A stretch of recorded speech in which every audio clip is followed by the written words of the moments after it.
మిత్రులారా,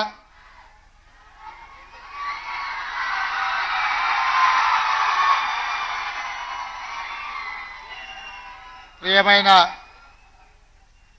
సోదరీమణులారా, మా మిత్రుడు సహచర మంత్రివర్యులు పెద్దలు దామోదర్ రాజ నరసింహ గారు వైద్య ఆరోగ్య శాఖ మంత్రిగా బాధ్యతలు చేపట్టిన వెంటనే తన శాఖలో ఉన్న అంశాలను సమీక్షించి నా దృష్టికి సంవత్సరం పైగా మీ నియామకాల విషయంలో ఆలస్యం జరుగుతున్నది, దీనికి సంబంధించి సమీక్ష చేయాలి అని నా దృష్టికి తీసుకువస్తే మీ ఉద్యోగ నియామకాల ప్రక్రియ చేపట్టడానికి అవసరమైన సమీక్ష చేసి తక్షణమే ఈ ఉద్యోగ నియామకాలు జరగాలి. తెలంగాణ రాష్ట్ర హైకోర్టులో ఉన్న కేసును పరిష్కరించాలి.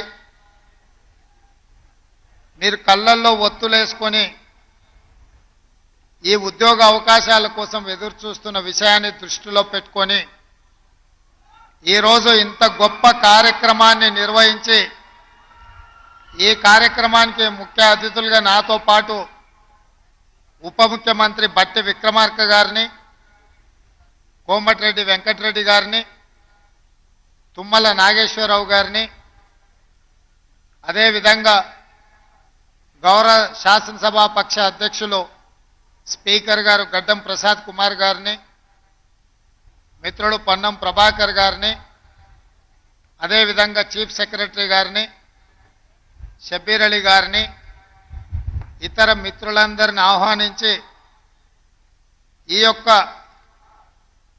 గొప్ప కార్యక్రమంలో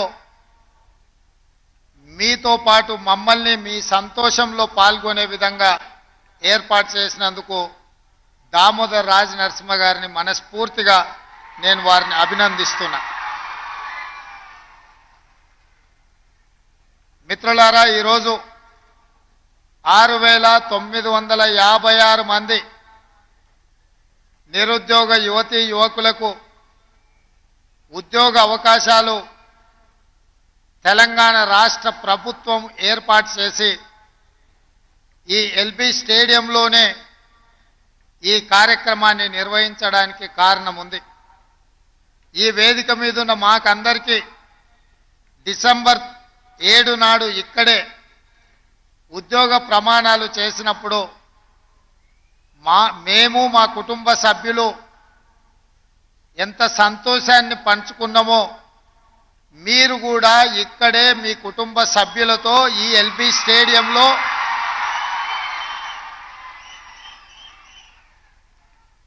మీరు ఆనంద పర్వదినము గడుపుకుంటుంటే మేమందరం మీ కుటుంబ సభ్యులుగా మీ సంతోషంలో భాగస్వాములు కావడానికే ఈ కార్యక్రమాన్ని ఇంత పెద్ద ఎత్తున మిత్రుడు దామోదర్ రాజ నరసింహ గారు ఏర్పాటు చేసింది. ఇక్కడున్న ప్రతి తెలంగాణ బిడ్డకు తెలుసు, తెలంగాణ రాష్ట్ర ఉద్యమం ఉవ్వెత్తున లేవడానికి ప్రధానమైన కారణం నిరుద్యోగ సమస్య. ఈ ఉద్యోగ నియామకాల కోసమే లక్షలాది మంది తెలంగాణ విద్యార్థులు, నిరుద్యోగ యువకులు తెలంగాణ ఉద్యమ బాట పట్టి తెలంగాణ రాష్ట్ర సాధనలో ముందు భాగాన నిలబడి తెలంగాణ రాష్ట్రాన్ని సాధించుకున్నారు. ఈ ప్రక్రియలో వందలాది తెలంగాణ బిడ్డలు అమరవీరులైనరు. వాళ్ళ త్యాగాల పునాదుల మీద ఏర్పడ్డ ఈ తెలంగాణ రాష్ట్రం ఏ ఆకాంక్షల కోసం విద్యార్థులు, నిరుద్యోగ యువకులు, ఉద్యమకారులు ఉద్యమించినరో 10 సంవత్సరాలు ఆకాంక్షలు నెరవేరక ఆనాటి ప్రభుత్వం మీద పోరాటం చేస్తే, ఉద్యమాలు చేస్తే వాళ్ళ మీద అక్రమ కేసులు పెట్టి పోలీసులను పెట్టి అణిచివేయాలన్న ఆలోచన చేసిండ్రు తప్ప నిరుద్యోగ యువకులకు ఉద్యోగ ఉపాధి అవకాశాలు కల్పించాలి అని చెప్పి ఆనాటి ప్రభుత్వము ఆలోచన చేయలే. ఎంతసేపు ఆనాటి ప్రభుత్వానికి తమ కుటుంబ సభ్యుల యొక్క ఉద్యోగాల గురించి మాత్రమే ధ్యాస తప్ప తెలంగాణ రాష్ట్రంలో ఉన్న నిరుద్యోగ యువకుల యొక్క విద్యార్థినుల యొక్క ఉద్యోగ అవకాశాల గురించి ఎన్నడూ ఆలోచన చేయలే. అందుకే 10 సంవత్సరాలు సుదీర్ఘంగా ఎదురు చూసిన విద్యార్థులు ఇక ఈ తెలంగాణ రాష్ట్రంలో మాకు ఉద్యోగాలు ఇస్తా అని భ్రమపెట్టి మమ్మల్ని వంచిన వాళ్ళను వాళ్ళ ఉద్యోగాలు తొలగిస్తేనే మాకు ఉద్యోగాలు వస్తాయని మీరు కంకణ బద్దులై మీ ఉద్యోగ ఉపాధి అవకాశాలలో మిమ్మల్ని మోసం చేసిన వాళ్ళ యొక్క ఉద్యోగాలు తొలగించడంతో ఈరోజు మీ ఉద్యోగాలకు ఉన్న అడ్డంకులు తొలగిపోయినాయి. నేను ఒక్క మాట గుర్తు చేయదలుచుకున్న మా చెల్లెళ్ళందరికీ, ఆనాడు నిజామాబాదు జిల్లా ప్రజలు 2019 పార్లమెంట్ ఎన్నికలలో కల్వకుంట్ల కవిత గారిని అక్కడి ప్రజలు ఓడిస్తే కన్న తండ్రిగా కేసీఆర్కు దుఃఖం వచ్చింది. ఎంబడే తన కూతురికి శాసన మండలి సభ్యురాలుగా తిరిగి ఉద్యోగం ఇచ్చుకున్నాడు తప్ప మా స్టాఫ్ నర్సులైన మా చెల్లెళ్ళ ఉద్యోగాల గురించి ఒక్కసారి కూడా ఆలోచన చెయ్యలే. నేను అడుగుతున్న ప్రతిపక్ష నాయకుడైన చంద్రశేఖరరావును, ఎప్పుడు నీ కుటుంబము, నీ బిడ్డ, నీ కొడుకు, నీ అల్లుడు వాళ్ళ ఉద్యోగాల గురించేనా నీ ఆలోచన? మా పేదోళ్ళ బిడ్డలైన మా చెల్లెళ్ళ ఉద్యోగాల కోసము, ఆ ఉద్యోగ అవకాశాలు వస్తే వాళ్ళు జీవితంలో స్థిరపడి పెళ్లిళ్ళు చేసుకొని కుటుంబ సభ్యులను ఆదుకునే అవకాశాన్ని ఎప్పుడైనా ఆలోచన చేసిండ్రా? ఈరోజు ఉన్న ఇబ్బందులను అధిగమించి ఇక్కడ 6,956 మంది తెలంగాణ నిరుద్యోగ యువకులకు విద్యార్థులకు ఉద్యోగ అవకాశాలు ఈ ప్రభుత్వం కల్పిస్తే ప్రధాన ప్రతిపక్ష నాయకుడిగా మనస్ఫూర్తిగా ఈ ఆడబిడ్డలను ఆశీర్వదించకపోతే నీకు ఆ ప్రధాన ప్రతిపక్ష పాత్ర కూడా దండగా అని చెప్పి ఇక్కడ ఉన్న వాళ్ళు అనుకునే ప్రమాదం ఉంది. చంద్రశేఖరరావు గారు, ఒక పక్కన మేము వీళ్ళకు ఉద్యోగాలు ఇవ్వడానికి ప్రయత్నం చేస్తుంటే, అడ్డంకులను తొలగించి ముందుకు వెళ్ళాలని ఆలోచన చేస్తుంటే, ఇంకొక పక్కన నీ అల్లుడు ఈరోజు ఈ ప్రభుత్వం మీద వీళ్ళకు ఉద్యోగాలు ఇవ్వాల్సిన అవసరం లేదన్నట్టుగా మాట్లాడుతుండు.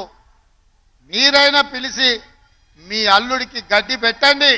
ఈరోజు ఈ పేదోళ్ళ బిడ్డలకు ఉద్యోగాలు ఇవ్వడం ద్వారా ఇన్ని వేలాది మంది వెనకాల వాళ్ళ కుటుంబ సభ్యులు, వాళ్ళ అన్నలు, వాళ్ళ అక్కలు, వాళ్ళ తల్లిదండ్రులు వచ్చి ఈ సంతోషంలో భాగస్వాములై మా బిడ్డలకు ఉద్యోగాలు వచ్చినాయని ఈ సంతోష కార్యక్రమంలో పాలు పంచుకుంటుంటే వాళ్ళని అభినందించాల్సింది పోయి వాళ్ళకు ఉద్యోగాలు ఇస్తున్నందుకు మా ప్రభుత్వం మీద శాపనార్థాలు పెడుతున్నారంటే మీ ఆలోచన ఎట్లున్నదో, మీ వంకర బుద్ధి ఎట్లున్నదో ఇక్కడికి వచ్చిన వాళ్ళకే కాదు, ఈ రాష్ట్రంలో ఉన్న లక్షలాది మంది నిరుద్యోగ యువకులు ఆలోచన చేసే సందర్భం. అందుకే ఈ తెలంగాణ సమాజంలో ఉన్న ప్రధానమైన నిరుద్యోగ సమస్యను పరిష్కరించడానికి మా ప్రభుత్వం ఏర్పడిన వెంబడే తెలంగాణ పబ్లిక్ సర్వీస్ కమిషన్ని ప్రక్షాళన చేసి అక్కడ నూతనంగా ఖాళీలు ఉన్న దాదాపుగా 2 లక్షల ఉద్యోగ నియామకాలు చేపట్టాలన్న ఆలోచనతోటి మా మంత్రివర్గ సహచరులతోని యూపీఎస్సీ అక్కడికి వెళ్ళి ఆ చైర్మన్ను, అక్కడ విధి విధానాలను, అక్కడ నిర్వహణ విధానాన్ని పరిశీలించి ఈరోజు మా ప్రభుత్వం తెలంగాణ పబ్లిక్ సర్వీస్ కమిషన్ను పూర్తిగా ప్రక్షాళన చేసి నూతనంగా చైర్మన్ను, సభ్యులను నియమించుకోవడం జరిగింది. తొందరలోనే తెలంగాణ పబ్లిక్ సర్వీస్ కమిషన్ ద్వారా నియామకాలు, వైద్య ఆరోగ్య శాఖ ఇక్కడ ఉద్యోగ నియామకాలు వీరి ద్వారా, అదేవిధంగా పోలీస్ రిక్రూట్మెంట్ బోర్డు నుంచి తొందరలోనే 15,000 పైచిలకు పోలీసు ఉద్యోగ నియామకాలను కూడా చేపట్టడానికి ఈరోజు మా ప్రభుత్వము కృషి చేస్తున్నది. మా బాధ్యత, మాకు ఉద్యోగాలు వచ్చినాయని మేము సంతోషంగా మా కుటుంబ సభ్యులతో విలాసవంతమైన జీవితం గడపడం కాదు, రోజుకు 16 నుంచి 18 గంటల వరకు పనిచేస్తూ మా మంత్రివర్గ సభ్యులు ఏ విధంగా ఈ నిరుద్యోగ సమస్యను పరిష్కరించాలి, మీ జీవితాలలో మీ కళ్ళల్లో వెలుగులు చూడాలి, సంతోషాన్ని చూడాలి అని ఈ ప్రభుత్వము కృషి చేస్తున్నది. తప్పకుండా ఈ తెలంగాణ నిరుద్యోగ యువకుల యొక్క కళ్ళల్లో సంతోషం చూడడానికి మా ప్రభుత్వం కట్టుబడి ఉన్నది. శ్రీమతి సోనియమ్మ ఆశీర్వాదంతో ఏర్పడ్డ ఈ తెలంగాణ రాష్ట్రంలో రాహుల్ గాంధీ గారి నాయకత్వంలో, మల్లికార్జున్ ఖర్గే గారి నేతృత్వంలో తెలంగాణ రాష్ట్రాన్ని మరింత బలోపేతమైన తెలంగాణగా నిర్మించడమే కాదు, విధ్వంసమైన తెలంగాణను పునర్నిర్మించడంలో మా శాయశక్తుల కష్టపడతాం. మీకోసమే అహర్నిశలు కృషి చేస్తాం. నిరుద్యోగ యువకులకి వేదిక మీద నుంచి నేను భరోసా ఇస్తున్నా. సంవత్సరం తిరిగే లోపల 2 లక్షల ప్రభుత్వ ఉద్యోగ ఖాళీలను భర్తీ చేసే బాధ్యత మాది. ఇచ్చిన మాట నిలబెట్టుకుంటాం. ఆనాడు 2004లో తెలంగాణ రాష్ట్రాన్ని ఇస్తానని కరీంనగర్ గడ్డ మీద నుంచి శ్రీమతి సోనియా గాంధీ గారు మాట ఇచ్చిండ్రు. ఇచ్చిన మాట నిలబెట్టుకొని 2014లో తెలంగాణ రాష్ట్రాన్ని ఏర్పాటు చేయడం జరిగింది. అలాంటి మాట తప్పని మడమ తిప్పని శ్రీమతి సోనియా గాంధీ గారి నాయకత్వంలో ఏర్పడ్డ ఈ ప్రభుత్వం మీకు ఇచ్చిన మాట నిలబెట్టుకుంటుంది. మీ నిరుద్యోగ యువకుల యొక్క ఆకాంక్షలను నెరవేర్చడానికి తప్పకుండా 2 లక్షల ప్రభుత్వ ఉద్యోగ ఖాళీలను భర్తీ చేస్తాం. మీ కళ్ళల్లో ఆనందం చూసి ఫామ్ హౌస్లో ఉన్న వాళ్ళు కుళ్ళుకున్నా,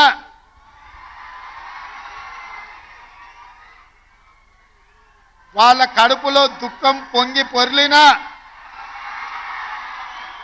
వాళ్ళ శాపనార్థాలు ఎన్ని పెట్టినా ఒక్క మాట చెప్పదలుచుకున్నా, పిల్లి శాపనార్థాలకు ఉట్టి తెగిపడదు హరీష్ రావు గారు. పొట్టోని పొడుగోడు కొడితే పొడుగోని పోచమ్మ కొట్టిందంట.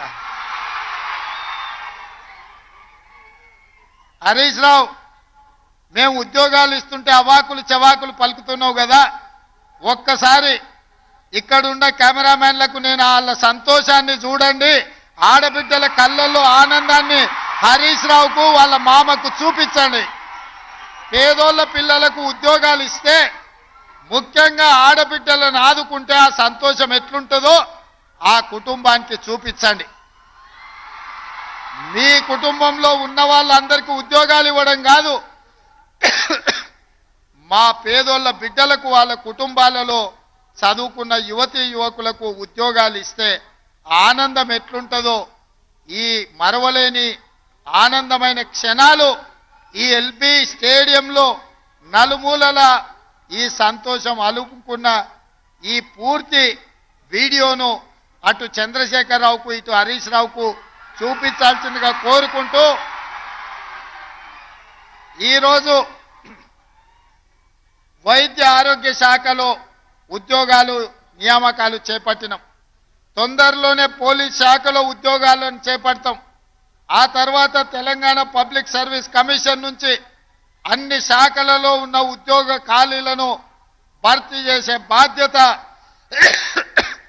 మా ప్రభుత్వం తీసుకుంటుందని మాట ఇస్తూ, ఇక్కడ అందరికీ వివిధ జిల్లాల నుంచి ఈరోజు ఎంపికైన అభ్యర్థులకు అందరికీ కూడా అక్కడ కౌంటర్లు పెట్టినాం.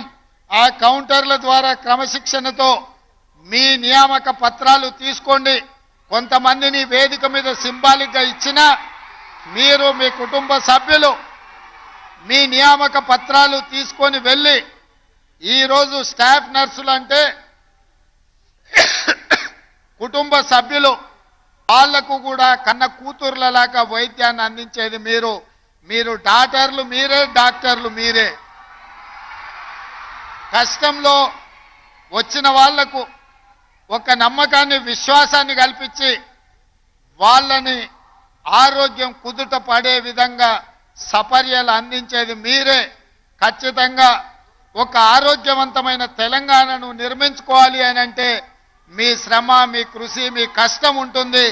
మరొక్కసారి 6,956 మంది ఈరోజు ఉద్యోగ నియామక పత్రాలు అందుకుంటున్న వాళ్లకు మనస్ఫూర్తిగా తెలంగాణ ప్రభుత్వం నుంచి అభినందనలు తెలియజేస్తూ మీ అందరినీ మనస్ఫూర్తిగా ముందుకు నడిపించడానికి కృషి చేసిన పెద్దలు దామోదర్ రాజ్ నరసింహ గారికి కూడా మీ అందరి తరఫున వారికి కృతజ్ఞతలు తెలియజేస్తూ సెలవు తీసుకుంటున్నాను.